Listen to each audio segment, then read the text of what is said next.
Hello everyone, it's Dylan from Yugioh Everything, and welcome back to another Yu-Gi-Oh! 7's video. We have gotten a good amount of Yu-Gi-Oh! 7's news over the past week that I have just been too lazy to cover. Honestly, I've just been feeling kind of down with everything going on in the world, more mentally than physically. I feel fine, but I hope everyone out there is doing okay, and I promise you we will get through this, and hopefully you guys can take your mind off of things for just a little bit and enjoy this video, because I know that this helps me out massively talking to you guys. And so yeah, we got some Yu-Gi-Oh! 7 stuff that I've been meaning to talk about for a few days now, and we just got a lot of new news as well. So we have a slew of Yu-Gi-Oh! 7's information that I want to go over with you guys, including confirmation of what iconic legendary monster will be appearing in the first episode, the name of the first Yu-Gi-Oh! 7's ending song, and the ace monster of Gakuto, as well as two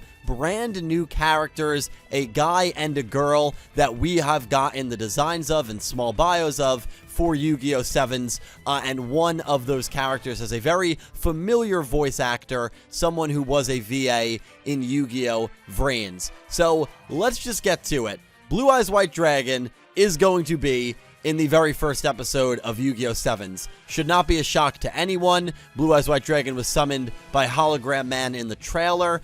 We will be getting that duel between Yuga and Hologram Man that we saw in the initial trailer right off the bat, right in episode 1. Also, the ending theme is going to be called, and brace yourselves, Goha 7th Elementary School Song. I don't really have any sort of, I literally have no expectations for this. I mean, I think it's going to be an interesting song, but I really don't know what to make of it. I kind of hope the opening overcompensates and is really, really good to listen to, because I don't think I'll be finding too much enjoyment listening to the ending, but then again, you never know. Also, there was a new trailer, a 90-second trailer from the first episode that debuted within the last 24 hours, so if you want to check that out, go to my channel, because I've already uploaded my reaction and breakdown of that trailer. Just kind of jumping all around here, because there's so much information I want to get to. Gakuto's Ace monster has been revealed, and out of the 3 Ace monsters, 7's Road Magician, which my opinion on that is probably not going to change anytime soon. I think it looks like a cracked out Dark Magician. I don't really love the design of 7's Road Magician. Dragear's Luke's Ace monster, I don't mind, but this is the coolest for me. The name of the monster, you can see the design, Fiendish Commander Yame Ruler. It is a level 8 Dark Warrior effect monster, 2500 attack, and 2500 defense, and I really love the creepiness. It's like it really does look like a zombie warrior, but a more human than, you know, obviously zombied out monster, but it looks really, really amazing in my opinion. One of the coolest Rush Duel monsters art-wise that we have gotten so far. I really would make that case.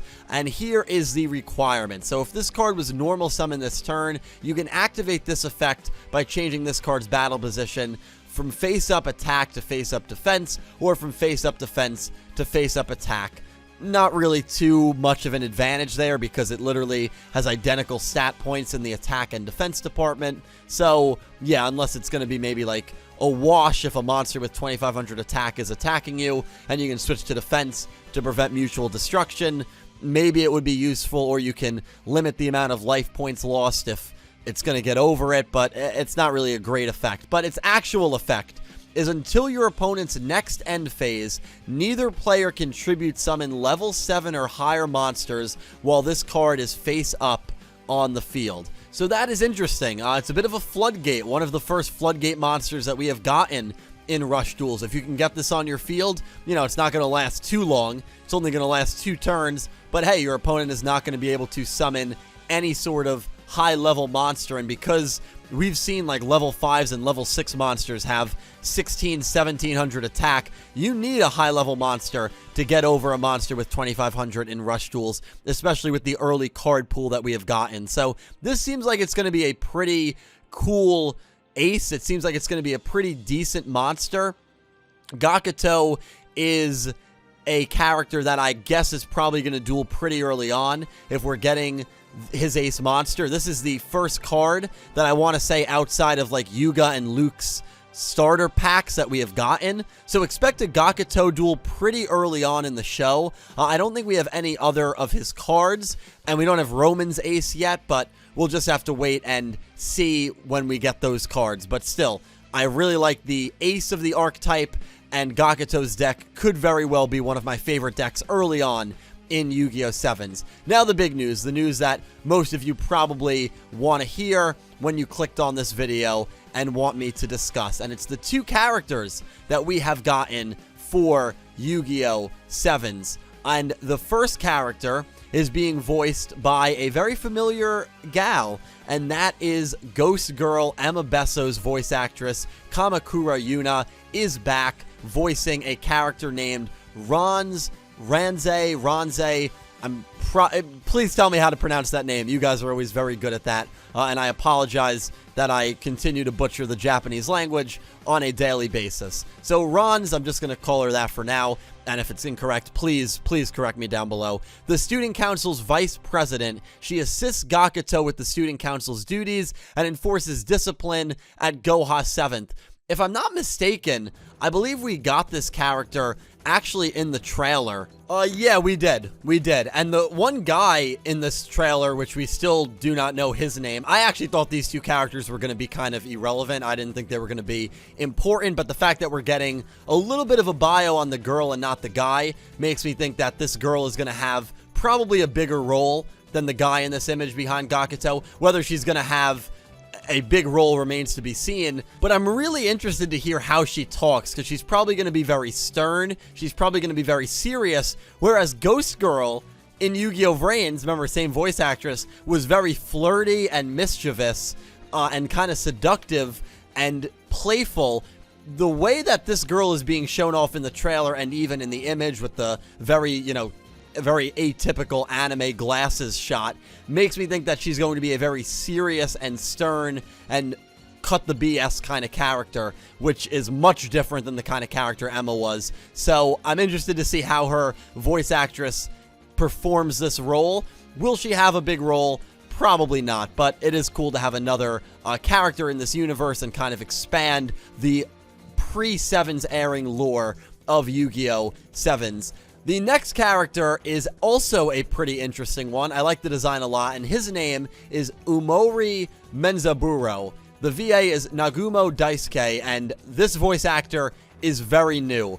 There are a lot of very well-known, very well-received and regarded voice actors and actresses working on 7s. This is a very much under-the-radar kind of guy. I think he's been in like 2 or 3 anime, so I'm interested to see how he sounds. This is probably one of, if not his biggest role thus far, so that's kind of interesting. A 5th grader from Goha 3rd Elementary School. He's a ramen lover, and his deck includes cards that have to do with ramen. He dreams of creating new rules that fuse ramen and dueling together one day. Hey, you know what? With how Yu-Gi-Oh's been going, maybe one day we will have some sort of rules where you can only summon a monster if you eat a whole bowl of ramen. I gotta tell you, ramen is great. I love ramen. Sure, this kid is decades younger than me, but I can already get behind his motive. Any sort of plan that involves eating a bunch of ramen, you can count me in with. I'm fully on board.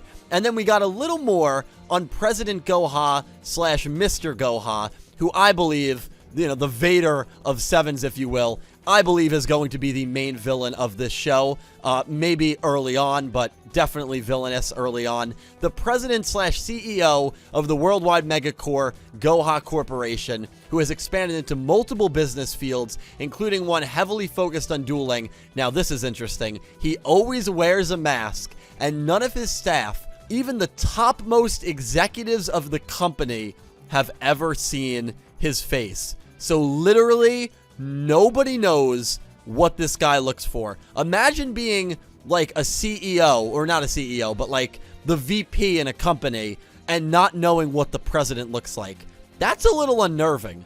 Like, I wouldn't really feel too comfortable with that, especially knowing what we know about Goha Corporation and Goha City being probably on the verge of a dictatorship. And this guy, even the angled shots we get of his mask, I stand by it, man. I think that mask is terrifying. I think he's creepy. Will he have a tie-in to one of the characters? Will he have a tie-in to Luke or to Yugioh or to Roman?